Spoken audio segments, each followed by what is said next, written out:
chapter 5, verse 8.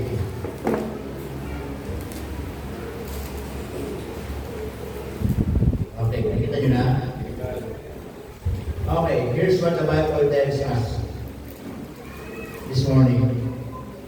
Ang sabi po ni Pedro sa mga mananampalataya, ang sabi niya, be sober.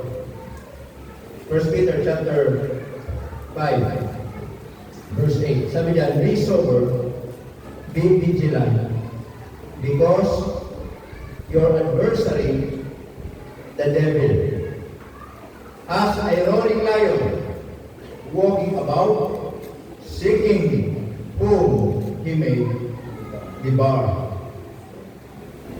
In 1 Peter chapter 4, in verse 7, sabi diyan, but the end of all things is at hand. Be therefore sober and watch unto prayer.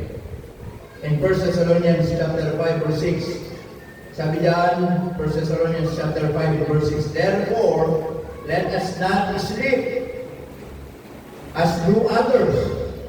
Amen? Huwag daw matutulog, kaya daw ng iba. Kaya huwag daw matutulugan, ha? Sabi diyan, but let us watch and be sober.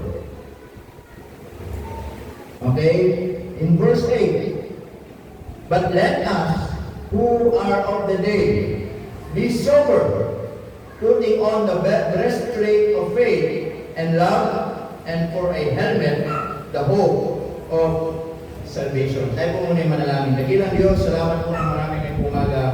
And help us, Lord, this morning as we study your word. Help us to realize, Panginoon, na meron kaming kaaway.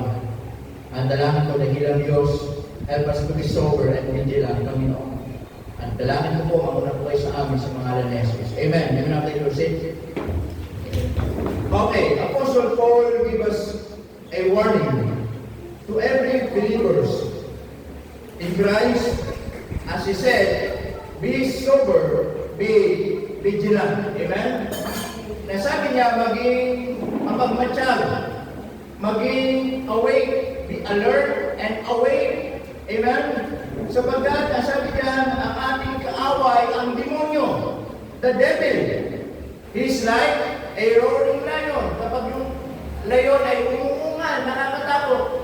Amen? Na kapag yung layon ay umunga na ng malakas, lahat ng mga hayop ay matatakot sila. Kaya nga ikinumpara sa isang leyon. Ang sabi diyan, walketh about, seeking whom he may devour.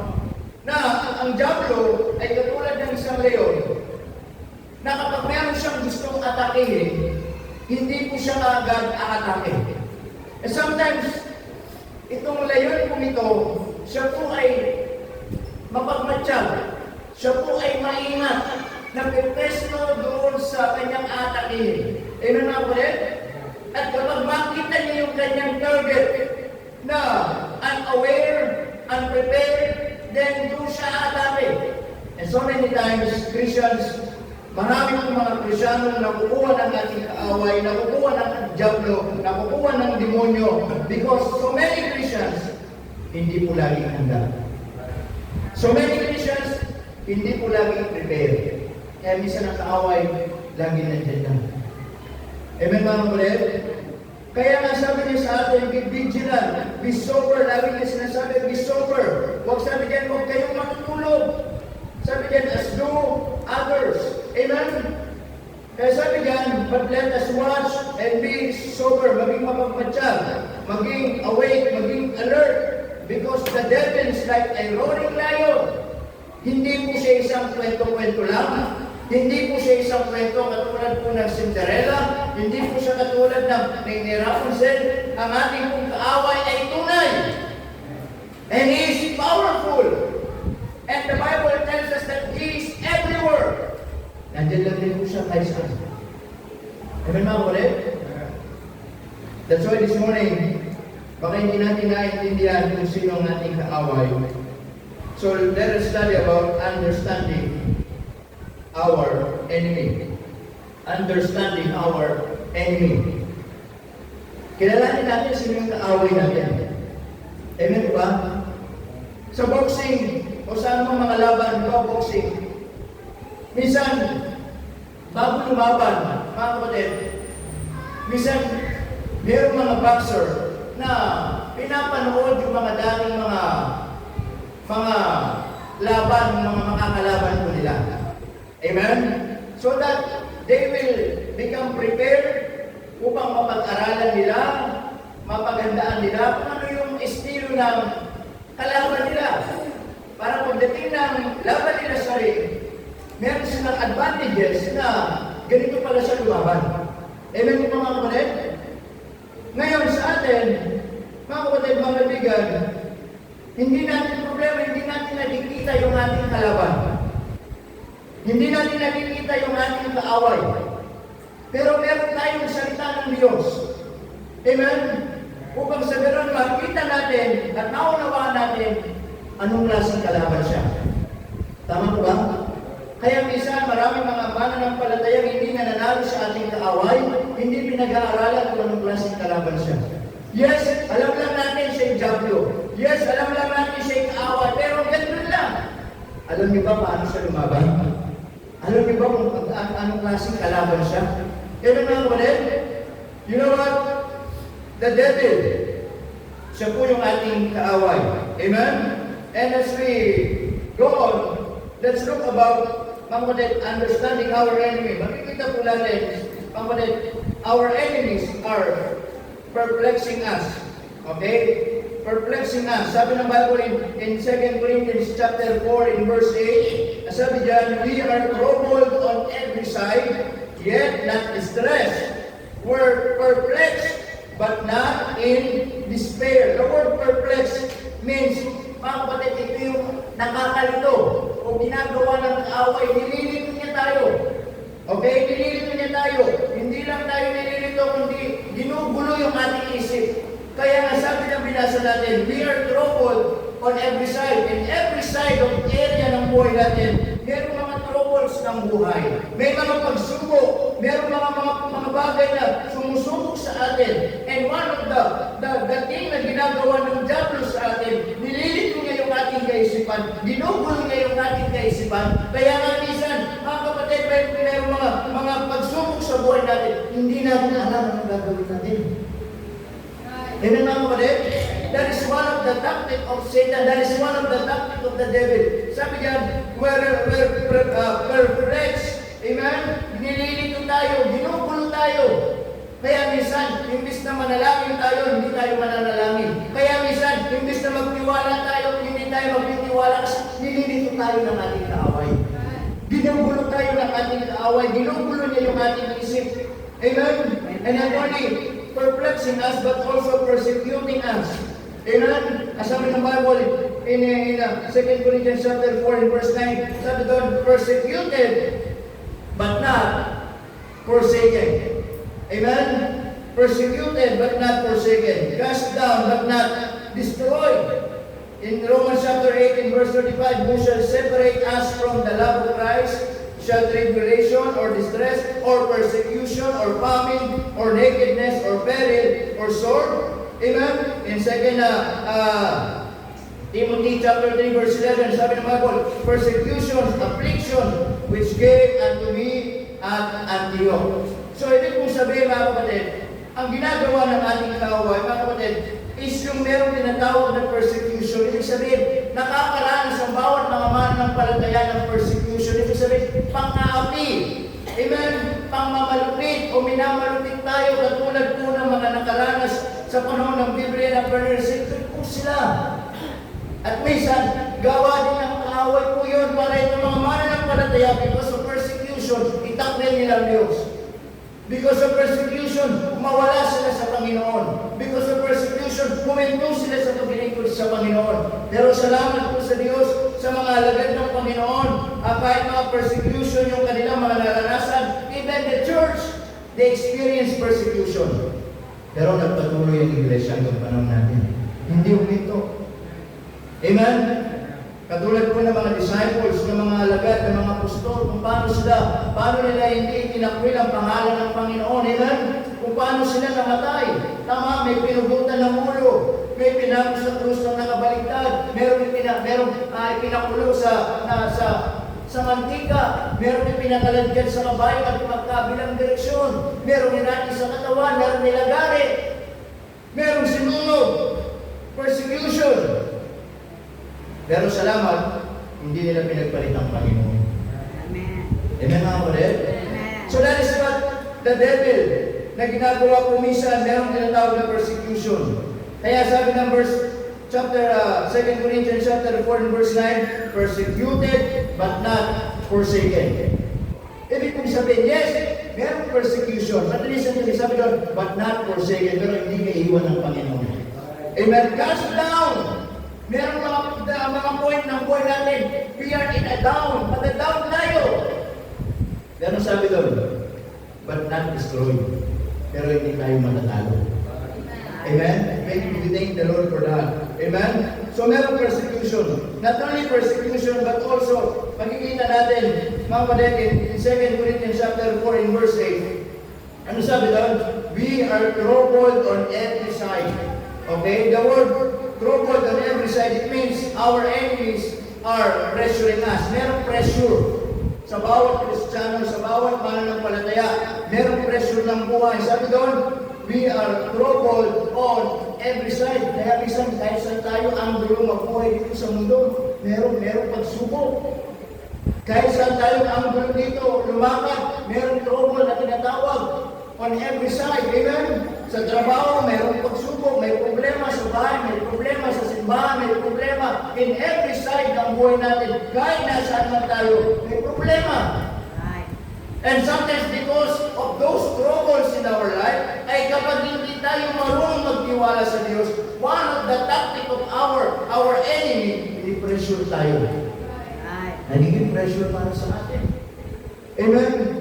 Yung isang maraming mga mananampalataya, because nape-pressure sila, dumating point sasabihin nila, ang hirap maging ang hirap ng buhay pananampalataya.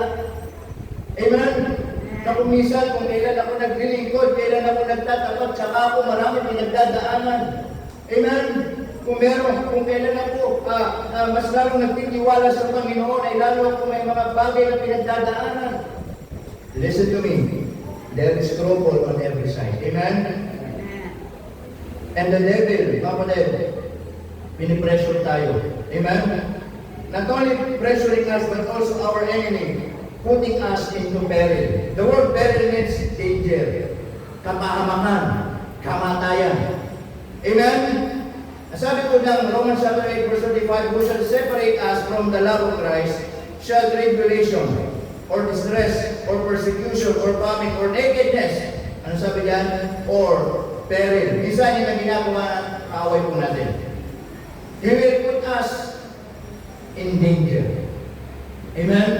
He will put us in peril.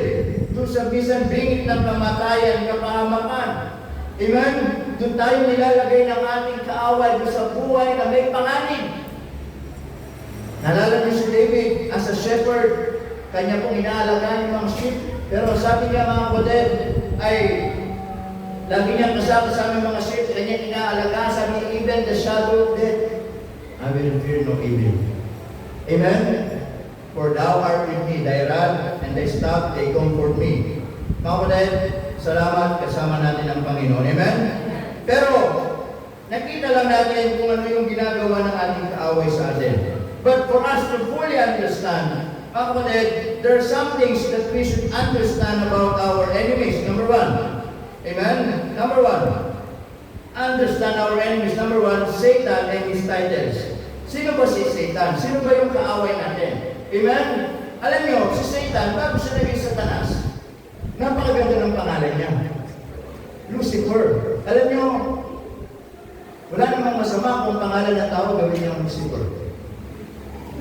Magandang pangalan po yun. God gave a beautiful name to Lucifer. Lucifer is the most beautiful name to all of the angels. Alam niyo po ba yun? Ha? Bakit? Mayroon ang pangalan Gabriel eh. Alam niyo ba ang Gabriel? Pangalan ng angel yan. Messenger of God. Amen? Siya yung angel na nagpapakita kay Maria. kay Jose para ipaliwanag yung mangyayari sa kanila. Oh, meron bang pangalan? Mark Angelo. Pangalan ng anghel niya.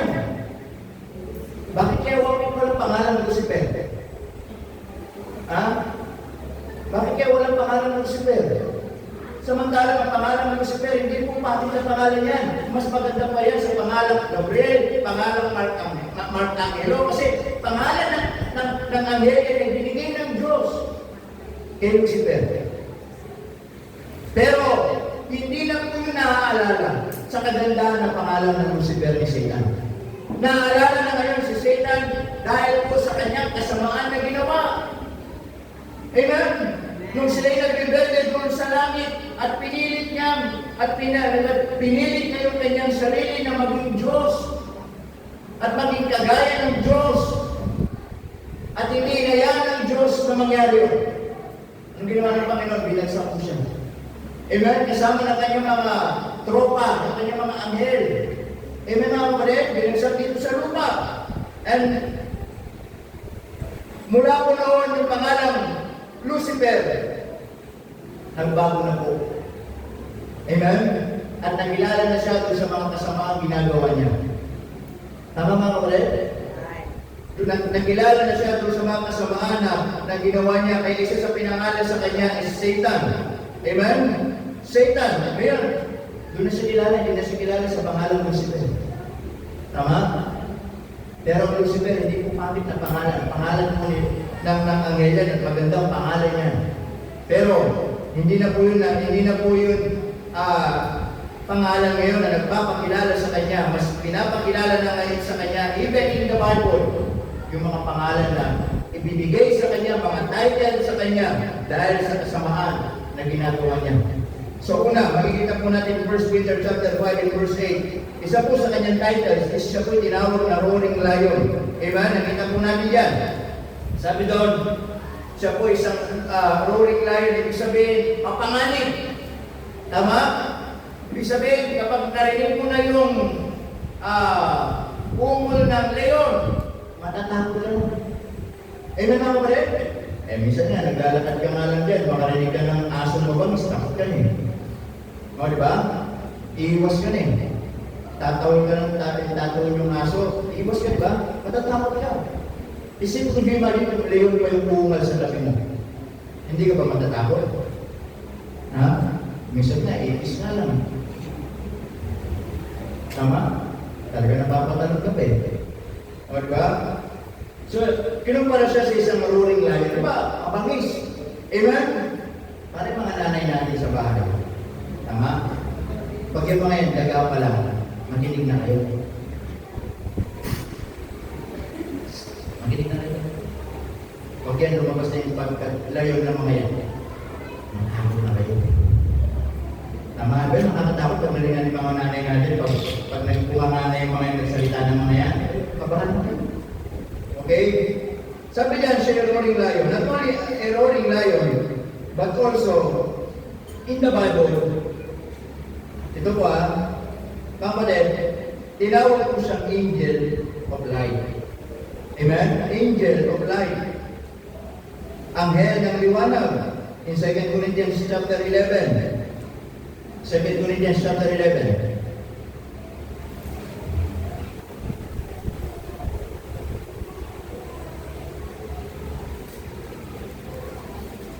2 Corinthians chapter 11 in verse 13. Sabi ng Bible diyan, for such are false apostles. Okay, pero mga apostles, mga bulaang apostol, deceitful workers, mga mandarayang manggagawa, nagpapangilalang tama. Ano sabi doon? Transforming themselves into the apostles of Christ. Amen? Kanilang ipinapakilala yung kanilang mga sarili na mga apostol ni Kristo. In verse 14. And no marvel. The word, and no marvel. Ibig sabihin, huwag na kayong magtaka. Huwag na maging bago sa inyo. For Satan himself is transformed into an angel of light. Kaya nga ko rin, na mayroong mga bulang propeta magpapakilala, ako yung appointed son of God. Kami yung nagtuturo ng tama. Magpapakilala kami yung mga apostol ni Kristo. Sabi ng Bible, marvel na! Huwag na maging bago sa inyo. Even Satan, kaya niyo mag-anyong anghel ng liwanag. To deceive many people. Amen lang ulit. So tinawag siyang angel of light. Amen? Ngayon sa panlabas, sila po ay mga tupa, pero sa panloob, sila po ay mga lobo. And in our time, kaya ang sabi ni Apostol Pedro, be vigilant. Because sa mundo natin, maraming nagpapakilala. Sila yung mga apostol ni Kristo, magpapakilala, dala-dala yung ebanghelyo ng Panginoon. But the fact, in reality, sila pala yung maglalayo sa mga tao. Amen ba mo rin? Amen. Oh. Paano ngayon yan?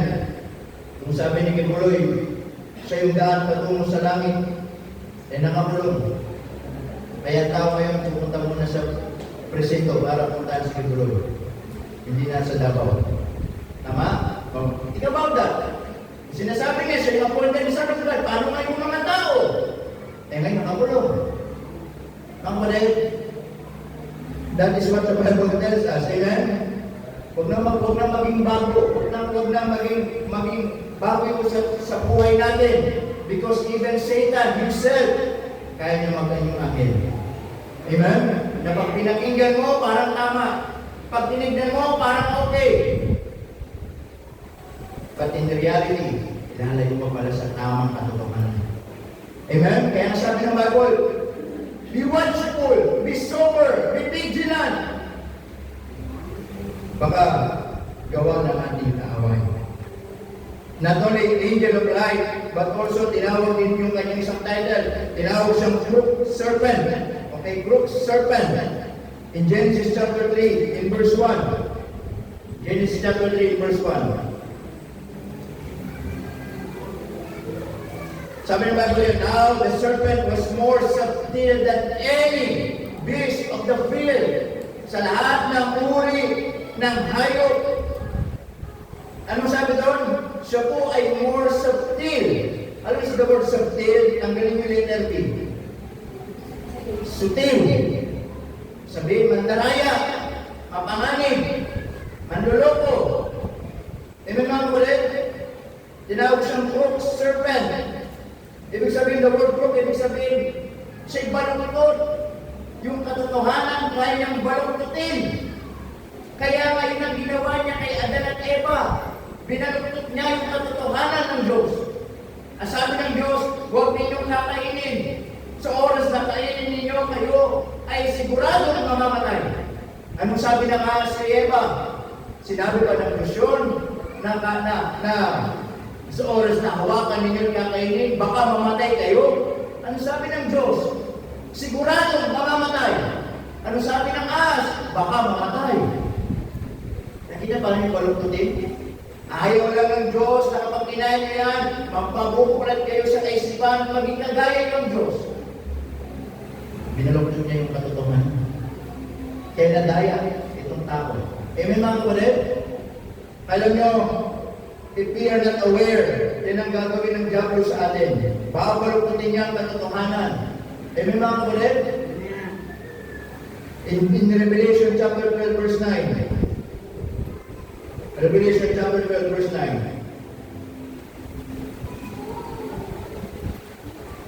Revelation chapter 12 verse 9. Sabi ng Bible, and the great dragon, okay? And the great dragon, ito po yung isa ito sa kanyang tinawag sa kanya, was cast out that old serpent. Yung old serpent si Satan, the devil. Called, ang sabi doon, the devil and Satan. Bakit siya tinawag na old serpent? Hindi rin in the book of Revelation kasi siya yung old serpent in the book of Genesis. Na nandaya sa tao. Okay? Kaya sabi ng Bible dyan, deceived the, ano sabi? Kita niyo? Deceived the whole world. He was cast out into the earth and his angels. Amen? Yung angels, dito yung mga tropa niya doon sa langit. Amen? Mga fallen angel na binagsak din ng Diyos kasi kumampi sa Kanya. Ang sabi diyan, were cast out with Him. At itatapon din kasama ng brook serpent o ng old serpent, yung dragon, yung great dragon, that is the devil. Amen? At marami pa po siyang title in the Bible. Amen? But, yun lang po yung mga title na titignan muna natin. So, understand our enemy, Satan, and his titles. Number 2, not only Satan and his titles, but also Satan and his tactics. Okay? Satan and his tactics. Ano yung taktika niya? Ano yung pamamaraan niya? So simple. 2 Corinthians chapter 2, verse 11. 2 Corinthians chapter 2, verse 11. 2 Corinthians chapter 2, in verse 11. Sabi ng Bible dyan, lest, ano sabi? Satan should get an advantage of us. We are not ignorant of his devices. Amen? Yes, listen to me. Satan is more than powerful than us. Satan is more, mga kapatid, mas matalino siya kaysa sa atin.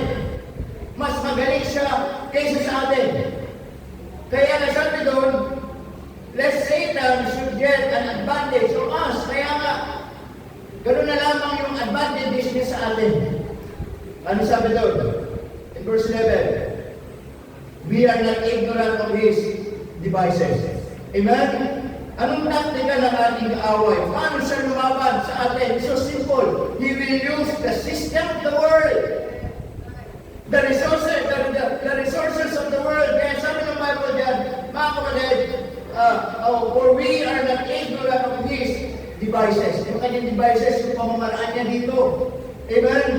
Siya yung nagpapatakbo ng sanglibutan. Siya yung nagpapatakbo ng kasalanan. And if you're not aware, yan yung taktika ng ating kaaway.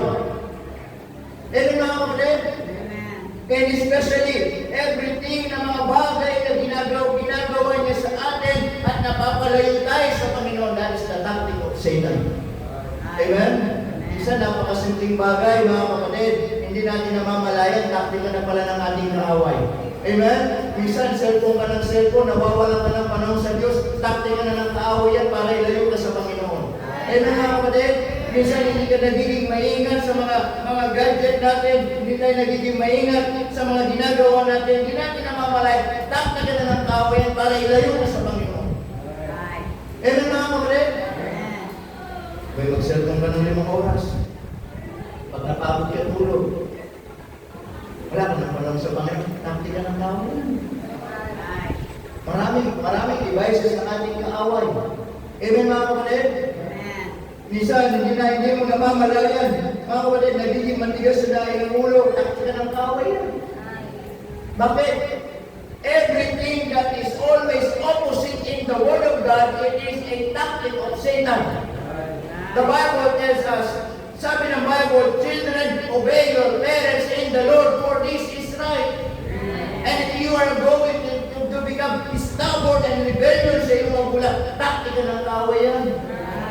May sabi ng Diyos, mahalin mo, alam mo yung nanay tatay mo, ikaw naman, balasubas ka man. Abay, taktika ng kaaway yan. Amen, mga kapatid? Naintindihan ko ba natin?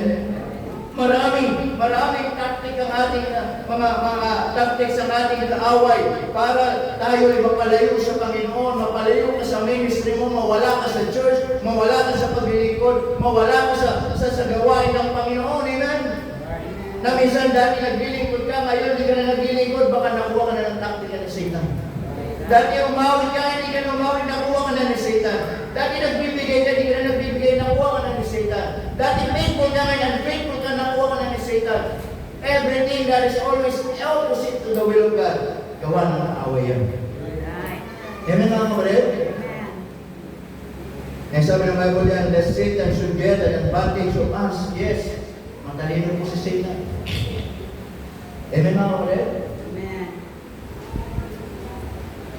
Si Satan ay laging gumagawa mga kapatid, katulad ng 7-Eleven, 24 hours open. Eh mga Kristyano, mahilig lang sa main stop. Minito. Tama mga kapatid? Ang ating kaaway hindi natutulog. Ang ating kaaway hindi napapagod. Ang ating kaaway lagi nagmamatsyag. Amen mga kapatid? Minsan di natin namamalayan kapag saling tamad-tamad ka magsimba, gumagawa ang kaaway sa iyo.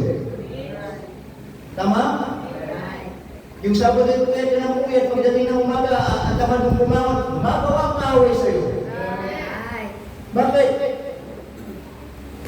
Lagi maupusit yun sa gawain ng Panginoon. Amen mga kapatid? Kaya pag ikaw tinatamad ka magsimba, kaya hindi Diyos ang gumagawa sa iyo. Tingin mo pag tinatamad ka magsimba, Diyos ang gumagawa sa iyo. Gusto nga ng Diyos magsimba kayo. Gusto nga ng Diyos maging faithful kayo. At lalo na, gusto nga ng Diyos, huwag kang malilate pag Sunday. Pag Sunday, late ka. Saan gumagawa ngayon doon? Sabi ng Bible, di ba? Lagi, ang laman at ang espiritu hindi magkasundo. They are always contradicting. Amen? Yung espiritu, sabi ng espiritu, maglingkod ka, magsimba ka.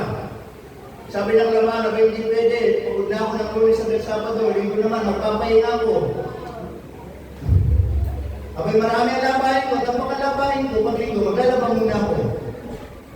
Kapatid, kaya naman tayo sa Panginoon. Amen mga kapatid? Yung labahin mo, hindi naman yung naalis siya pag iniwan yung nasa batya, nasa batya pa din yan. Tama? Amen mga kapatid? Hindi mawawala yan. The point is this, pag pinipili natin yung mga bagay na hindi para sa Diyos, ibig sabihin, pinipili natin yung mga bagay na gusto ng kaaway, gawin natin. Tama mga kapatid? Amen po ba? Gusto ng Diyos, maging magalang ka. Ang taktika ng kaaway, maging bastos kang sumagot, gawa ng kaaway. Amen mga kapatid? Maraming taktika ng ating kaaway. Kaya sabi doon, be vigilant. Number 3. Okay, number 3. Last. Not only Satan and his tactics, but also Satan and his targets. Alam niyo ba kung sino yung mga taong tina-target ni Satan? And Satan, kapag kumbaga sa yung anong laban yung gano'n? Dark, di ba? Kapag si Satan ang tumira, hindi sumasablay. Lagi pag si Satan tumira sa atin, laging bulisan. Amen mga kapatid? Ganon. Satan and his targets, number 1. Sino yung mga tina-target ni Satan? Number 1, the leaders. First of all, the leaders. Amen? Before Satan is after the members, he is always after first to the leader. Amen? Kapag si Satan umatake sa buhay ng mga miyembro, it's okay. The ministry must go. The ministry will not, hindi ito. But if Satan, mga kapatid, ay tinatake niya yung kaaway, yung leader ng church, the church will stop. The ministry will stop. Amen? Kaya nga, I'm always telling this to you, church, you should always pray for your pastor. Yes, I can be a pastor of this church for many years, 20 years, 30 years, 40 years, but there's one sin that I will going to commit. Sira ang gawain mo. Amen? Yung miyembro magkasala, okay lang. Yung miyembro magkamali, okay lang. Yung miyembro mahulog sa kasalanan, okay lang. Pero pag yung pastor mahulog sa kasalanan, malaking problema. Naintindihan niyo mga ulit? That's why one of your great responsibility to your pastor, to your leader, is to pray. Amen. Amen? Because in the battle, kung baka sa gera, kayo po ay nasa likod ng pastor. At ang pastor ang nasa unahan para lumaban sa gera. Kaya kung sino munang tatamaan, yung leader. Amen? Kaya nga sabi ni David, kunin niyo si Uriah, ilagay niyo sa unahan, para si Bathsheba mapangasawa ko. Lumaban sa gera, nasa unahan. Bay, namatay na ba? Bakit? Nasa unahan eh. That's supposed to be siya yung hari, siya yung nandun sa gera. Amen mga kapatid? Amen. The point is this, yan po yung unang tatargetin po ng ating kaaway. Yung leader, yung pamilya ng pastor, yung mga anak ng pastor. Kaya napaka-importante sa mga miyembro, suporta ng pastor, panalangin ng pastor, protektan ng pastor. Amen mga kapatid? Amen. Bakit? Bago kayo atakin, din muna gusto niya atakin. And alam ko, sasamayon kayo sa akin. Marami na pong nangyari ganyan. Amen mga kapatid? Yes, they can be a pastor for several years. But if they are not aware, sira ang gawain ng Panginoon. Sira ang patotoo ng gawain. Amen mga kapatid? At nakakalungkot, minsan, kapag nagkamali ang leader, nasira ang testimony ng leader, hindi na naaalala yung mga magagandang ginawa ng pastor ngayon. Ang naaalala na yung kasalanan na gawa niya. Amen mga kapatid? Amen. Hindi na naaalala kung paano naglingkod ng matapat sa lingkod ng Panginoon. Lagi na lang naaalala yung kasalanan na gawa niya. Amen mga kapatid? Amen. Ngayon, sabihin nyo, madali ba ang pagpabastos? Hindi po. Kaya, one of the protection ng pastor, mga kapatid, laban kay Satan. Kaya kayo nandiyan miyembro para protektahan yung panalangin ng pastor. Amen? Because Satan and his targets the leaders, mga leaders ng church, amen? Mga church workers, if you're a leader of the church, minsan kayo yung atakin ng ating kaaway. Amen? Not only the pastor, but the leaders of the church. Tama? Mga Sunday school teacher, mga pianista natin. Amen? Minsan, kung sino yung mga asset sa church, minsan yun ang tinataktika ng kaaway. Tama ba ako din? Minsan kung sino yung mga asset sa church na nagiging pagpapala, ginagamit ng Diyos, minsan yun yung gagamitin ng kaaway. Bakit? Because ayaw ng kaaway na nagkakaroon ng progress sa kanyang gawain. Amen mga kapatid? Ayaw ng kaaway na nagkakaroon ng development, nagkakaroon ng progress, nagkakaroon ng paglago, ng maturity sa buhay ng mga miyembro at sa gawain ng Panginoon. Amen mga kapatid? Kaya if you are not aware, magiging target kayo ng ating kaaway. Amen? Not only the leaders, but also the lambs. The lambs, it means the little ones or the babes in Christ. Ibig sabihin, yung lambs po dito, ito yung mga bata sa pananampalataya kay Kristo. Amen? Ito yung mga bagong Kristiyano. Kaya itong mga bagong Kristiyano, sila yung madaling atakin ng kaaway. Bakit? Kasi wala pa silang pasisimula ng paglago sa Panginoon. Amen? Madali pa silang ma-divert, madali pa silang makuha, madali pa silang bumalik sa dating buhay, madali pa silang bumalik sa dating paniniwala. Ito yung mga bagong Kristiyano, mga babes in Christ.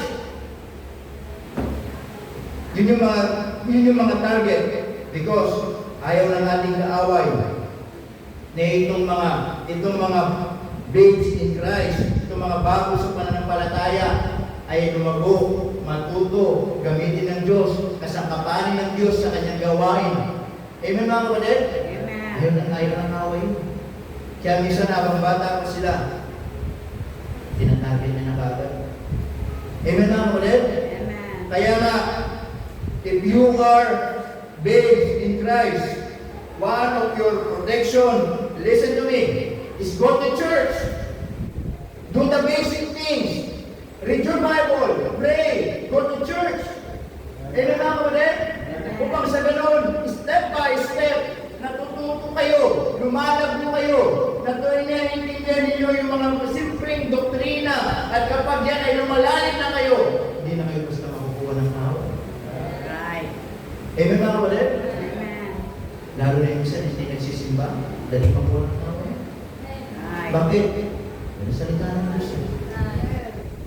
Amen po ba mga kapatid? Amen. You know what? The church is the house of God. Kumbaga sa tupa, ito yung shelter natin. Ito yung kulungan natin. Amen mga kapatid? Ito yung kulungan natin. Dito tayo nagpapalakas. Dito tayo kumakain ng salita ng Diyos. Amen? Upang paglabas natin, meron tayong sandata, meron tayong panlaban. Eh paano pag hindi ka nagsisimba?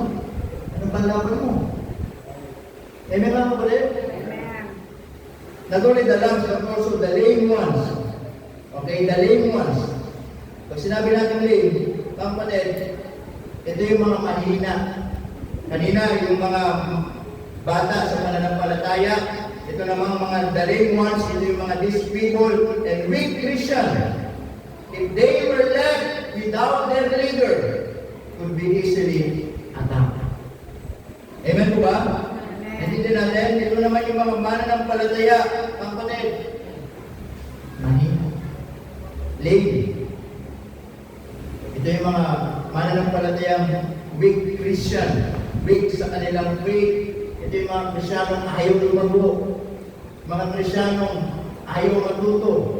Kahit paano turuan, ayaw nilang tanggapin. Amen? Kaya wala silang ina-absorb na sustansya from the Word of God. Kaya kahit tumatagal sila sa church, they will become, mga kapatid, still weak Christian. Kaya ang dali nilang ma-open, ang dali nilang mag-isod, ang dali nilang mawala sa church at iwanan yung ministry, iwanan yung leader nila. At andun si Satan, ang kakikagad din. Amen mga kapatid? Amen. Not only the lame ones, but also, listen to me, the lazy ones. Most of the praise of Satan are the idle ones. They are an easy target.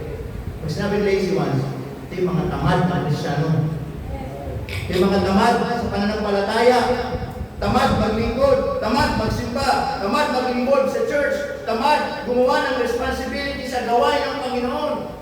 Tamad magbigay, tamad umawit, tamad. Lahat ng katamaran when it comes to para maging lumago sila sa Panginoon. Ayaw nila. Dito kayo atakin ng kaaway. Amen mga kapatid? Amen. Yung pagdating sa Diyos, ang tatamad ninyo, ang tatamad natin. Sa kamunduhan, ang sisipag natin. Sa kamunduhan, mga kapatid, hindi na pinag-iisipan. Go! Pag sa gawain ng Panginoon, pinag-iisipan muna. Amen mga kapatid? Amen. Kaya minsan ito yung madaling kuhanin ng kaaway. Bakit? Tamad din. Tamad sa gawain ng Panginoon. Tamad lumago. Ayaw tulungan ng sarili. Mag-involve. Ayaw tulungan ng sarili. Mga kapatid, magkaroon ng development sa kanyang Christian life. Amen? Hindi Kristiyano, okay na ako dito. Okay na ako dito. Contento na ako dito. Mga kapatid, isa ka sa target ng ating kaaway. Amen? At si Satan, hindi na mahirapan sa iyo. Sabi doon, easy attack. Madali ka na lang atakihin. Bakit? Yung ginagawa mo ay gusto niya. Tama? Minsan nahirapan si Satan kumatake sa tao kasi kung yung ginagawa ng Kristyano ay yung kalooban ng Diyos. Pero kung yung ginagawa ng Kristyano ay hindi kalooban ng Diyos, hindi na mahirapan si Satan. Bakit? Abay, baka kakampi ka na. Tama? And of course, not only the lazy ones, but also, ito yung mga sa hindi mananampalataya, the lost ones. Amen? Once a sheep gone astray, he is in danger of possible attack from its predator. Kaya nga si David, nung siya nagpapaskol ng tupa, amen? Maaga pa lang, pinapaskol niya sa dapit hapon, pauwi ng isang ginagabi na. Nandiyan na yung mga lobo. Nandiyan na yung mga oso. nag-aabang sa mga tupang.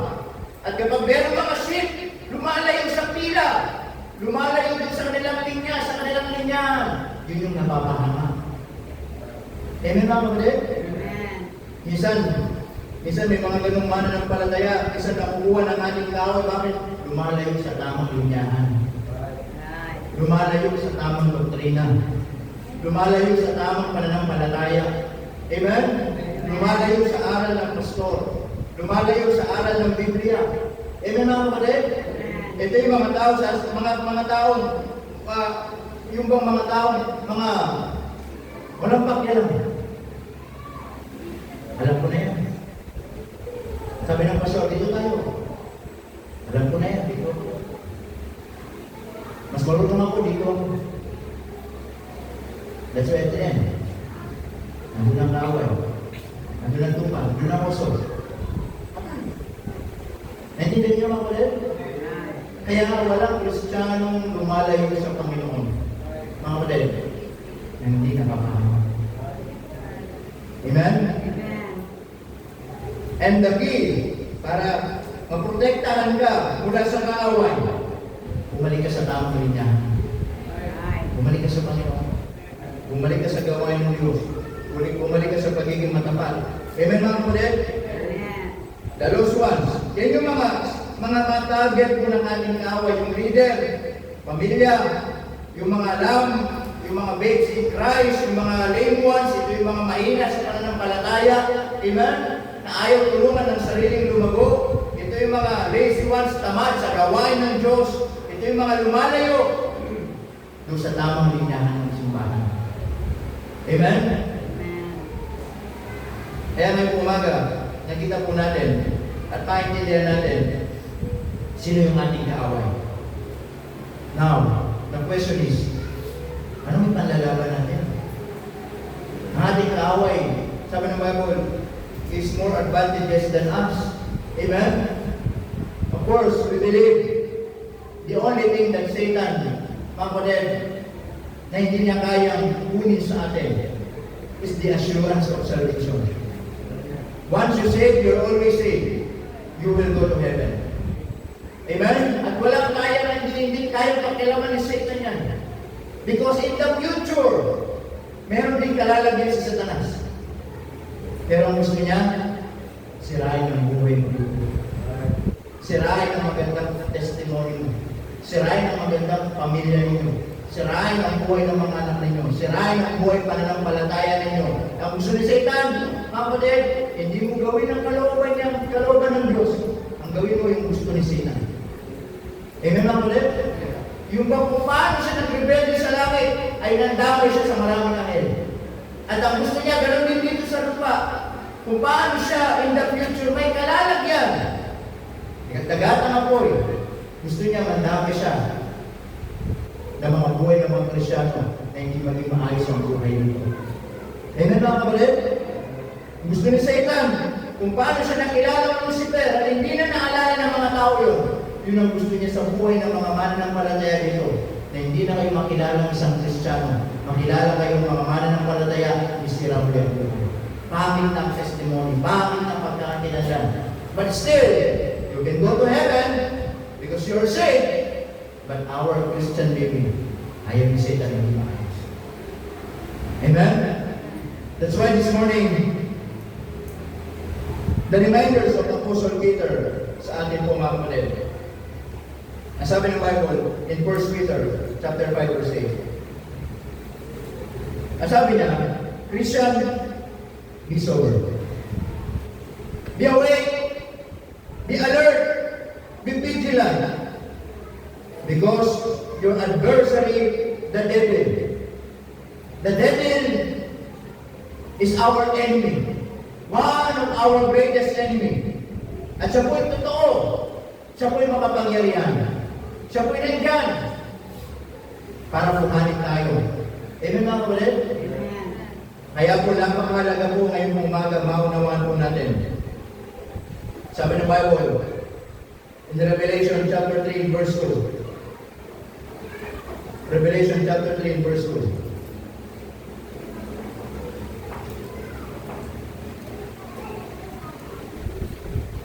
ng Bible yan. Be watchful. Maging mapagmatya. And strengthen the things which remain. At magpakatibay kayo kung ano kayo ngayon. Magpakatibay kayo sa pananampalataya. Magpakatibay kayo sa paglilingkod. Magpakatibay kayo sa takot ninyo sa Panginoon that are ready to die. Amen? For I have not found thy works perfect before God. Sabi ng Bible na ulit, be watchful and strengthen the things which what? Remain. Remain.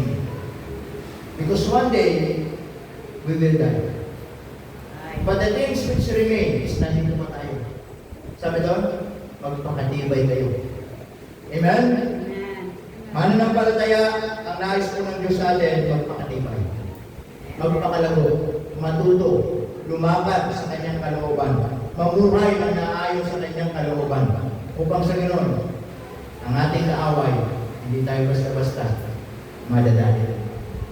Amen mga kapatid? Amen.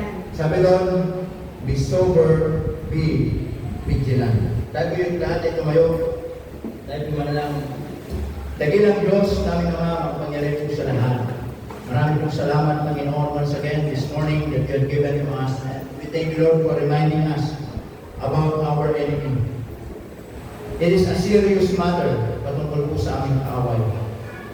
O Panginoon, kami po'y mahina. Kami tao lamang. And sometimes, it is always unfair to us.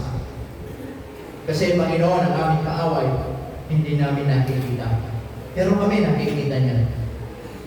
Kaya Panginoon, lagi niyo po kaming tulungan. Lagi niyo po kaming palakasin. Tulungan na magpatsyag, maging alerto, at laging kumapit at magtiwala po sa inyo. Lumago kami sa aming pananampalataya. Upang sa ganoon ang mga salita ninyo ay maging panangga ng aming buhay. Na araw-araw meron mga gustong gawin ang aming kaaway sa amin ay hindi kami basta makukuha. Kaya Panginoon, ngayong umaga, palakasin niyo pa po kami. Palakasin niyo pa po kami, Panginoon. Habang ating mga ulo nakatungo, mga mata ay nakapigil, nakita natin ang ating kaaway tunay. At gusto niyang atakihin ang bawat isa. Sirain ang ating buhay. Pero nakita po natin, nandiyan ang Panginoon. Nandiyan ang Panginoon. Marahil ikaw ay mahina sa pananampalataya. Ikaw ay mahina sa iyong buhay Kristiyano. Kailangan mong salita ng Diyos. Kailangan mong salita ng Diyos. Marahil ikaw naman sinasabi mo, malago na ako, yes. Tama yan. Pero marunong ang ating kaaway. Minsan sa panahon na ayaw mo nang maglingkod, sa panahon na ayaw mo nang matuto, doon aatake ang ating kaaway. Kaya ngayong umaga, panalangin natin lahat. Walang makuha ang ating kaaway. Kundi lahat tayo manatiling maglingkod, manatiling matapat, at gawin ang kanyang kalooban. Kung yan ang panalangin mo ngayong umaga, bakit hindi ka lumapit sa unahan? At humingi ng kalakasan sa Diyos. Lahat tayo rito nakakailangan ng kalakasan. Walang magsasabi dito, kaya ko hindi ko. Malakas ang ating kaaway. Lahat tayo kailangan natin ang tulong ng Diyos. Kailangan natin ang proteksyon ng Diyos. Kailangan natin ang kalakasan mula sa Panginoon. Upang ang ating kaaway ay gustong gumawa sa atin, masutukan niya tayo malumas. At hindi basta makakagawa sa ating mga buhay pananampalataya. Kung yan ang panalangin mo ngayong umaga, kapatid, bakit hindi ka lumapit? Humingi ng tulong sa Diyos. Humingi ng kalakasan. O marahil sa iyong buhay unti-unti nakikita mo gumagawa ang iyong kaaway. Habang hindi pa uli lahat, bumalik ka sa Panginoon. Marahil nakikita mo gumagawa ang kaaway sa iyong buhay. Habang hindi pa uli lahat, hingin mo ang tulong ng Diyos. Hingin mo ang kalakasan ng Diyos. Upang sa ganon, meron tayong panlaban. Meron tayong proteksyon. Meron tayong panangga. Sabi ni Apostol Pedro, be sober, be vigilant, follow us. We are all under the target of Satan. Marahil ngayon malakas ka, sa susunod hindi. Baka doon ka atakihin ang ating kaaway. Marahil ngayon, you are faithful. The next day, you are unfaithful. Doon tatakin ang kaaway. Maybe today, you are so generous. The next day, you are ungrateful. Doon tatakin ang kaaway. Maybe today, you are so very involved in the area of any ministry. You are singing in the choir. Or any ministry you are involved. But the next day, ayaw mo na mag-involved doon tatakin ang kaaway. All of us, even me as a leader, may mga panahon na hinihila, baka doon ako takihin ang kaaway. All of us, we are all under the target of Satan. That's why, kapatid, lahat tayo, kailangan natin ang tulong ng Diyos. Kailangan natin ang kalakasan ng Diyos. Kailangan natin ang protection ng Diyos. Ayaw natin masira ang buhay natin. Ayaw natin masira ang pagtotoo natin. Ayaw natin masira ang iglesia natin. Kailangan natin ang Diyos. Kailangan natin ang Diyos. Amen. Amen. Panginoong Diyos, naunawaan po namin tunay ang aming kaaway. Naunawaan po namin seryoso ang aming kaaway. At marami na po mga iglesia ang napatumba. Marami na po mga buhay ng Kristiyano sinira ang pagtotoo. O Panginoon, ayaw namin mangyari yun sa church namin. Ayaw namin mangyari yun sa buhay ng individual sa amin. Panginoon, kailangan namin kayo. We are always admitting that without you, we can do nothing. Tulungan niyo kami, Panginoon. Ilayo niyo kami sa anumang gawa ng aming kaaway. Kayo po lagi ng ilang Diyos ang maging proteksyon at kalakasan at panangga ng buhay namin. Kaya Panginoon, dalangin po namin, ingatan niyo po ang buhay ng bawat isa. Ilayo ninyo, protektahan ninyo sa gawa ng aming kaaway.